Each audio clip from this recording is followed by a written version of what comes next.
All right, welcome to the Carl Jackson Show, your daily dose of objective truth in a world of confusion and lies. Right now, I've got with me Marc Morano. You guys know him, climatedepot.com. You see him all over television, bashing down the liberals or defeating the liberals, or at least their narrative when it comes to the issue of climate change.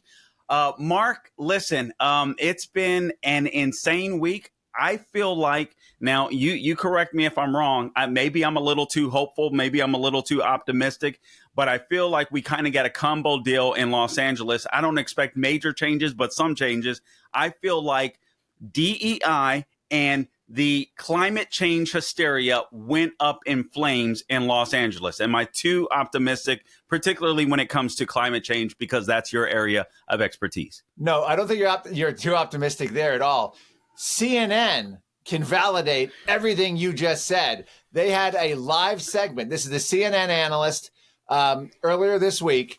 He did a segment about how the CNN data, polling data, shows that the American people do not accept that the fires were caused by climate change. And he actually went further and said that in 35 years, concern over climate change hasn't grown. And he just kept saying it. And this was on live CNN TV. Yeah, he said that skepticism is actually growing by several points in recent years. And he was just saying it's not working. Trying to tie the wildfires to this isn't working. I think that, and especially the viral video of the female firefighter saying, well, if I have to carry that man, he was obviously in the wrong place. He did something wrong. I should have played that one. Kind of like, if you get in an emergency, it's your fault. I think this is major narrative shifting, historical shifting end to all this, whether it's critical race, transgenderism, DEI, ESG, because the same time frame of this LA fires, the ESG, the Net Zero Banking Alliance set up by the United Nations, lost JP Morgan, Bank of America, Citigroup, and BlackRock. And then guess what the United Nations did? They shut the entire thing down. This was the ESG Net Zero Bank. Wow. We are witnessing the implosion around the world. Argentina talking about pulling out of the UN climate summit, the climate summit, which I attended in Azerbaijan, Baku, 23 hours of flying. From Washington, D.C. Wow. Bordering the old Russia to the east and Iran to the south, was a complete, utter collapse of the 29th UN climate summit, right? And I've been to 20 out of the last 23, 21 out of the last 23. I've only missed 2. This conference, I call it the Trump effect. It was complete collapse because the Argentinian delegation pulled out, the France delegation didn't show up. Really? And the head of the Azerbaijan delegation said oil was a gift from God the first day. Heads exploded. No major world leaders except the UK prime minister, no Western leaders. And this is what's happened. And now there's all this infighting, bickering. People want to ban countries who don't support it or 100%, like all the oil countries. So it is just that process falling apart. This is a huge tide of history that we're witnessing right now in terms of these cultural things. I mean, I hopefully, at the very least, Donald Trump in his presidency signals the end of the last 10 to 15 years of all the woke crap, all the censorship, all the ESG, all the DEI and transgenderism. I think we're going to at least go back to, say, 2010, which if you look back to it, looks like the good old days culture before all that crap came on. I know. I was watching a comedy show. I can't remember what it was. It may have been either The Office, Parks and Recreation, or something like that. And Obama had only been in for a couple of years at that point. And I'm sitting here thinking, I love this show. They could never make this show today. That long. Yes. Same with The Office or all that. Yeah. They weren't that long ago. They were 20 years old or something. Yeah. It's crazy. So maybe, I don't know, maybe there'll be a comeback because now Trump apparently is sending some ambassadors, including Mel Gibson and Sly Stallone, to Hollywood. So we'll see how that works out. But speaking of Hollywood, Gabe, if we have cut number 26, I want Marc to watch this video. And then I want to get his take on this because, Marc, I know you always talk against climate change, but I want to show you how climate change started the wildfire in California, in LA. Let me see if I can make a believer out of you. Cut number 26, Gabe, if we have it, please. They claim they didn't see any response until 45 minutes after they called 911. It's hard to believe, Elizabeth, but I wouldn't have believed it either until I saw the video. Michael Valentine, he's a former U.S. attorney for 8 years under Kamala Harris. He and his wife, they live at the top of Pacific Palisades right next to this ridge line where the fire broke out. He says his wife called at 10:29 a.m. Tuesday morning. That's when they first saw it, and they didn't see anybody come for at least about a half an hour, 45 minutes before they dropped some water. He documented it all on video, giving News Nation an exclusive look of where it started and how quickly it grew. By 10:50, the plume had spread considerably, twice as large. 8 minutes later, the size of the fire seems to have doubled yet again. Still nobody fighting the fire. At 11:13 a.m., nearly 45 minutes after Michael's wife called in the fire, you see a chopper come through. At 11:23, a helicopter comes in, begins to dump water on it. But at this point, the fire is massive and moving quickly down this ridgeline. Okay, so now, Mark, I know that you've been an extremely busy man. So let me share this just in case, and I know you know a lot of this story, but just in case you haven't heard the latest, some of the latest reporting from this particular incident in California, everybody's trying to throw everyone under the bus. Gavin Newsom throwing the mayor under the bus. The mayor, I think, probably took the LA fire chief behind the scenes and, threatened her. Just my opinion. Not sure. No confirmation on that. That's just me. And then the fire chief saying, hey, listen, you cut the budget, basically all this kind of stuff. We didn't have the resources we need. Then we find out that she's hiring. Her priority is DEI, which is why you have 3 lesbians running the Los Angeles Fire Department, and one saying that I wouldn't pick up your husband if he was in a fire. He's got in the wrong place. He was in the wrong place. But the latest, Mark, is that I think they sent out 5 trucks, and they held back 35 trucks where 1,000 firefighters could have been on that fire immediately. They waited so long, it got out of control where it was simply too late. So I'm saying all of these people need to go. This isn't climate change. This is complete incompetence.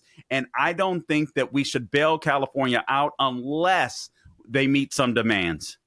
Absolutely. I mean, this is kind of like, they have this battle with hurricanes hitting expensive real estate. If people are allowed to build a house where they shouldn't, it gets destroyed by a storm, which we know is coming. And then they get taxpayer money, build a new house, and then that gets destroyed, and so on and so on. And so what you're describing is abject public policy failure from top to bottom. And then you have people like Gavin Newsom. Well, why was there no water? Well, that's a local issue. I don't know. That's not my problem. That's the local people on the ground deal with that. I do big concepts there. Yeah. And this is what you get. Now, if you look at this, Israel can have desalination plants and turn ocean water into I guess you'd call it potent. What is that word I'm looking for? Not necessarily drinkable, but usable. You don't want to spray seawater on houses and construction and landscape because it would cause corrosion and other issues with vegetation. But you can desalinate it. California doesn't invest in that. In Japan, they have sprinkler systems hidden in wealthy enclave neighborhoods, which is all of this areas in California, that when they have wildfires, they pop out of the ground. You can watch video demonstrations and they spray all the houses before the fire trucks or helicopters come. My point is, if your priorities are correct, Japan, Israel, show that there's actual ways you can have rapid response to wildfires. That's not even getting in. First of all, you have Carol Kane, the actress, saying, well, this wildfire proves Al Gore was right. He warned us. And now it's happened. You have Adam McKay, the director of the Leonardo DiCaprio film, I want to say How High Is Up? Whatever the movie about the asteroid hitting this way up. Whatever that movie's called. He's a Hollywood millionaire who gives money to, you ready for this? Just Stop Oil. And he's the guy, along with the Getty Foundation and other billionaires, are giving money to all these protesters in the street. and throwing orange paint and defacing priceless art and statues. So when they say, oh, those people speak for, they're really against the system. No, they're not against the system. Those morons you see out there spraying orange paint with Just Stop Oil, Extinction Rebellion, they are the voice of the man. They're not sticking it to the man. They're the spokesman for the man. They're being funded by the Getty Foundation, by Hollywood. My point is they're blaming the fires on climate change. Hollywood is. Lori David, Al Gore's producer, came out and said, of course it's climate change. Wildfires of all the extreme weather. 30 seconds in this block, Mark. Oh, sorry. Yeah. Wildfires are the least likely to be based on man-made climate change of any other extreme weather because you deal with land use, development, water, deforestation, government policy. Anyway, there is no trend there anyway on the historical scale. So this is insane. California had every priority wrong, and they're paying for it. All right. So when we get back with Marc Morano, make sure you check him out, climatedepot.com. We're going to talk about Trump's latest picks, what we can do to fight this narrative that the world is, climate change is an existential threat. More with Marc Morano as we get back. You're listening to The Carl Jackson Show. Stay tuned. Hey, Carl Jackson here for MyPillow, and MyPillow is excited to announce that they still have their Christmas extravaganza going. Get this season's flannel sheets for as low as $59.98, but they won't last long, so get them while you can. They're famous My Slippers. These haven't been on sale for over a year. They're regularly priced at $119.98, but for a limited time only, they're $59.98, and their 6-piece towel sets are back in stock with extremely limited quantities. They're only $29.98. With hundreds of MyPillow products, there's something for everyone. From bathrobes, duvets, quilts, down comforters, so much more. Go to MyPillow.com or call 800-858-0263 and be sure to use promo code Carl to save on all MyPillow products. That's promo code Carl. Flannel sheets for as low as $59.98. 6-piece towel sets for as low as $29.98. And that's not all. They're even extending their 60-day money-back guarantee all the way through March 1st of this year. Plus, all orders $75 or more ship absolutely free. MyPillow.com, promo code Carl. All right, welcome back to the program. Again, I'm speaking to Marc Morano. You can find his work on climatedepot.com. Also, he has the politically incorrect guide to climate change. All right. Actually, he's written a lot of books, The Green Fraud, you name it. So check him out on Amazon. He's got plenty of books.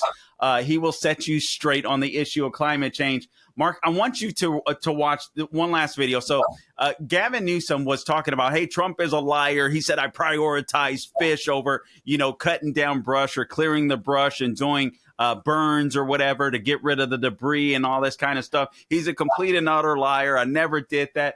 Cut number 20, please, Gabe.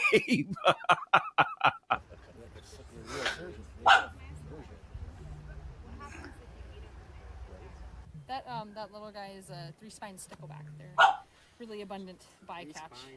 What is it? We're talking about restoration. We're talking about partnership. We're talking about restoring old salmon runs. We're talking about restoring cultures and economies. We're talking about restoring trust in communities and connecting us back to our proud past. And it's all around making sure that we bring back that original habitat, we bring back sort of the natural ecosystems, and again, we partner with the tribes that understand this better than anybody else. Mark, they let water flow into the Pacific, not into reservoirs. They don't do clean burns. They don't clear their brush. But it's climate change. This guy did prioritize fish. What does California need to do to get on track? Well, this is what I call the Garden of Eden syndrome, where they just want to restore this pre-human settlement condition on the earth.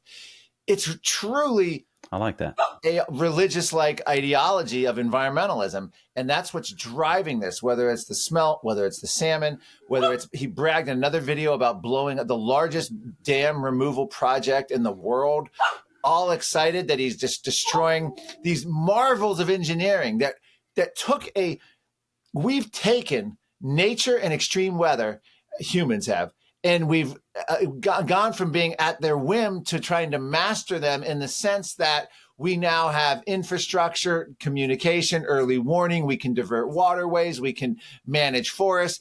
All of that And now they're looking at it and saying, oh, all that was bad. We got to return it to that era before that. And what was it before? California, centuries before now, was on fire with massive droughts. California could never have sustained a population, but somehow this is what they want to do. So when you do that, and that's your priority, that's the camera, that's the funding focus, that and DEI and issues like that, and you end up dropping the ball on things that you should actually care about, which is, as you mentioned, why diverting water into the Pacific. There's a great meme that shows California runs out of water fighting a wildfire. Where could they possibly get water? Well, they're in the Pacific Ocean next to all the wildfires. And as I said, you can desalinate the water and actually make that if you invest. They should be the marvel of the world, California. And they used to be. Engineering, ingenuity, innovation, technology. Instead, they're using it in a return to primitivism and I'll curse, a BS narrative, virtue signaling instead. Oh man. And we do need to talk about that narrative, because this is part of the fight that I think that we have to take on. I think, I forget, what's the song with Eminem, you only get one shot or whatever. I feel like that's where we are with the Trump administration right now. We really need to turn the tide. And I feel like every issue is crucial. And I feel like climate change is one of those issues, or at least the narrative surrounding climate change is extremely important for Republicans, conservatives to win this fight and to prove that it's not this existential threat. We're human beings. We can maneuver. We can innovate, so on, etc. Are we getting that with the Trump picks? Are you satisfied with the Trump picks? Lee Zeldin at the EPA. We have Chris Wright. I forget the other gentleman. His name escapes me right now. Doug Burgum. At Interior. Yes. Okay. If I were grading it, I'd say Chris Wright, in terms of the policy guy, he's an A pick. He's a CEO of a Energy Liberty. He gets it on ESG, environment, social governance. He gets it on energy. He gets it on renewable. The problem with him is he showed up in Washington, D.C., and either his advisors told him, or he just wanted to be, liked, or just worried about his confirmation. Very similar to what a Supreme Court nominee does on both sides. They go in there and they obfuscate and just don't say anything that would get him in trouble. In this case, he said climate change was a major problem that needed a global solution, and he bought into the entire narrative, and it was repeatedly and question after question. The problem with that is it's the once in a lifetime opportunity, once in a generation. That's the position of George Bush and his nominees. You go in, you play it safe. You don't challenge the prevailing wisdom. Donald Trump was elected because he challenged particularly the climate narrative, called it a hoax, called it nonsense, called it the Green New Scam, called it invented by the Chinese to give them economic dominance. Such a great point.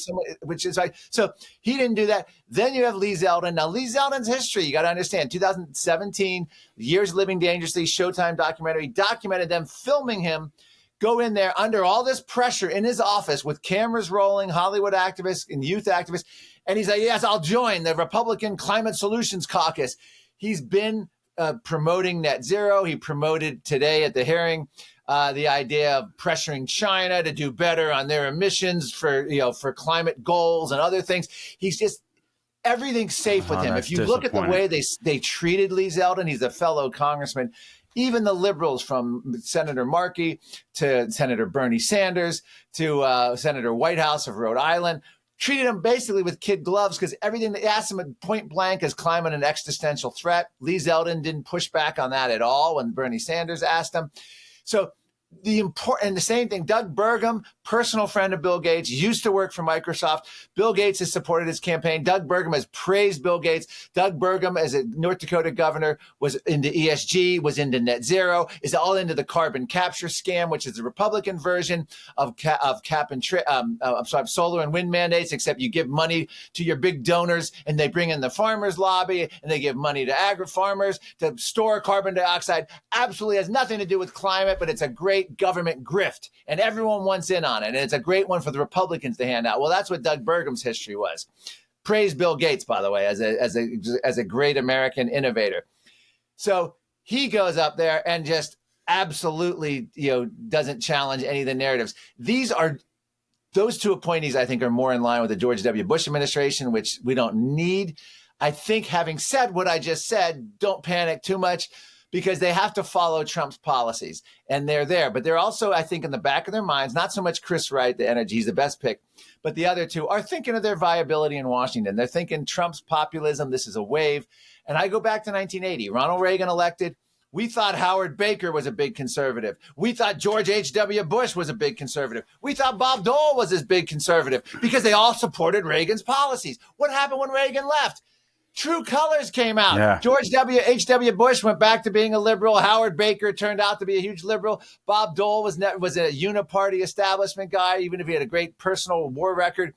My point being, don't be fooled. I'm going to mention some shocking names. Don't be fooled by J.D. Vance. Don't be fooled by Vivek Ramaswamy. Don't be fooled by Elon Musk. Don't be fooled by a lot of the people you're seeing supporting Trump publicly and part of his administration. They're riding the popular moment. And it'll be interesting to see in a couple of years. Remember, 5 years ago, J.D. Vance was a big liberal, essentially, calling Trump Hitler, is all in on the climate. He comes around now sounding great, and he's got a billionaire backer, which always makes you uncomfortable because is he really a populist with a billionaire backer, Peter Thiel? So I throw all that out to say these are the warning signs when they won't challenge the narrative. And we saw these three nominees of Trump just cave and don't want to challenge it. So this gives the Democrats, they can now say, even Trump's environmental appointees say climate change is real and we need a solution. Trump's an outlier. It's a way that it undoes everything Trump's election did for us. And you're right. You made such a great point. The guy had a mandate, Green News scam. I've forgotten about that. You're absolutely right. But what you say is so crucial, Mark. We only have a minute and a half left. We have to get this narrative right. This idea, to me, it reminds me of COVID. It reminds me of the lockdowns. And it's like, okay, so what is the next crisis that Democrats are relying on? And basically, we just saw it blow up in their face in Los Angeles. And so we have to take advantage of it. And they won't. I have to say this. You said COVID.